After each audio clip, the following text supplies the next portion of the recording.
So over the weekend, we had the vignettes on Twitter. I think it was on WWE's Twitter and the 2K Video Games Twitter as well. The hatch pictures. And people were going crazy. What is this? Blah, blah, blah. I mean, I knew for a fact. I mean, I think everyone got their hopes up way too much in considering that it was anything more than just for the video game, which it always is. I mean, this goes back years, too. I mean, I don't know if you remember this or not, but I think it was like 3 or 4 years ago. I think it was 4 years ago at this point. They had these weird-ass videos on the website that were like total anarchy, like people going crazy and shit, and everyone was like, oh, Dean Ambrose is coming up. And it was like for the... Remember that for like the WWE 13 video game? I think I remember that, and then it was like something, and then you had like CM Punk on the thing, and yes, he like talking or something on the podium. Yeah. Yeah, I remember that. Yeah. Yeah, people were talking about like they thought it was Dean Ambrose. Like this is again, and like 2 years ago too, when they aired the thing for Sting, and he tweeted at 7/14/16, like or 7/14/14. Oh, he's coming to Raw this Monday. No, it was just for the video game. And then all the commercials are great. The commercials, they're hype, and like they're all the shit that they do. The merchandising for this game is fucking amazing. But anyway, so people got their hopes up for the commercial or for the fucking hatch reveal, which was not mentioned by WWE at all, other than on Twitter. It wasn't mentioned on their website or I don't know if it was mentioned on the pre-show. I don't watch the pre-show, but I don't think so. It was like in the middle. The commercial aired like in the middle of a commercial break. Like, yeah. It was like, yeah, exactly. You thought they would have, if they hyped it up on Twitter and be like, oh, they would have hyped it up through the night and then like aired the trailer like later on, like showed all the tweets throughout the night and maybe aired it like right before the main event. Yeah, exactly. They would have advertised and said, oh, tonight we're going to get the big reveal. It's not like the whole 2/21/11 thing where it was like Undertaker or people thought it was Sting at the time or whatever, where they hyped it up and they played it like twice in one night and then it's like, oh, the big reveal's the next Monday, like it's not like that at all. So anyway, people got their hopes up. It was for the video game ultimately, and the commercial ended up being for Goldberg as a downloadable character in the game, which I thought was cool. I mean, we've had him in the game before. He was in the game a couple of years ago for like the Road to WrestleMania mode or whatever the hell it was. But I don't know if he's on the cover. I don't think so. I guess we'll find out. But I think Lesnar's on the cover because I don't know if you saw, but he was riding away, and in the window reflection, there's a sign and it said Suplex City on it. Mm-hmm. No, well, yeah. Speaking of that, I mean, what do you think that means? I think that means one, Lesnar's on the cover, and two, I mean, SummerSlam. I would hope. I mean, the downloadable character is always come back in some shape or form. Warrior with Hall of Fame, Sting for the match at WrestleMania 31. So maybe Goldberg's coming back. I would have to think if they're on that good terms for him to be on the cover of. I mean, not the cover. Wow, be like featured for a download on the game. So. Yeah, when people said the whole Suplex City thing, I thought people were just over-exaggerating, and people sometimes see what they want to see. I'm like, there's no way that could be true. So when I watched the commercial itself, I mean, the picture that was floating around last night wasn't too clear. But when they watched the video again this morning, it's pretty clear. It says Suplex City in the window, so you're absolutely right.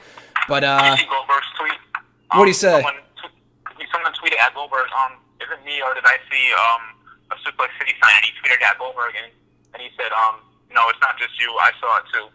Oh, okay. So, yeah, maybe it does mean something. I don't know if SummerSlam feels too soon. They could do it at WrestleMania.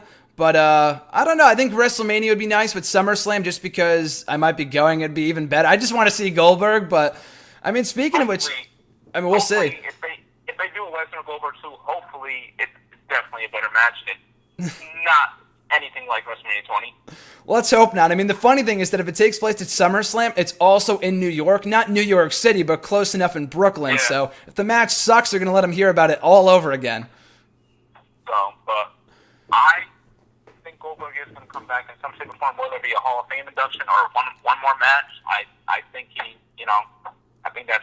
I don't think he would be like in the trailer, be a downloadable character, and hyped up all this for nothing. Just for the game. Sort of like Sting. Yeah, no, he's got to be doing something big. I feel like Hall of Fame is almost guaranteed. I mean, like you said, Warrior didn't wrestle, obviously. The guy was 50-something years old, but he still went to the Hall of Fame. Sting wrestled, and then he went to the Hall of Fame. Goldberg, I mean, it's interesting because he's definitely Hall of Fame worthy, and he will be going in at some point. That's always been evident. It's just the fact that they were never able to get on the same terms. I have no idea why they didn't induct him 5-6 years ago when they were in Atlanta for WrestleMania. That seemed to make the most sense, but they dropped the ball on that. But just in the years since, I mean, there were rumors he was coming back at WrestleMania 30, and that never happened. And when I talked to him last year, he said there's no chance it'll be WrestleMania. I don't plan on it. He didn't really sound too excited, but Yeah. I don't know. I mean, people have worked with the video games before and then not come back. I mean, Macho, I mean, it's a little different. I mean, when they came out with remember that All-Stars video game they came out with a while ago? Oh, yeah. It was a good game. Yeah, Savage was in it, and he did like promotional work for it, and it was just with the video game company and not WWE. But I feel like Goldberg is coming back because he's all over Raw. They didn't really advertise the All-Stars game too well. It's not like they were saying like Savage is back. So I mean, who knows?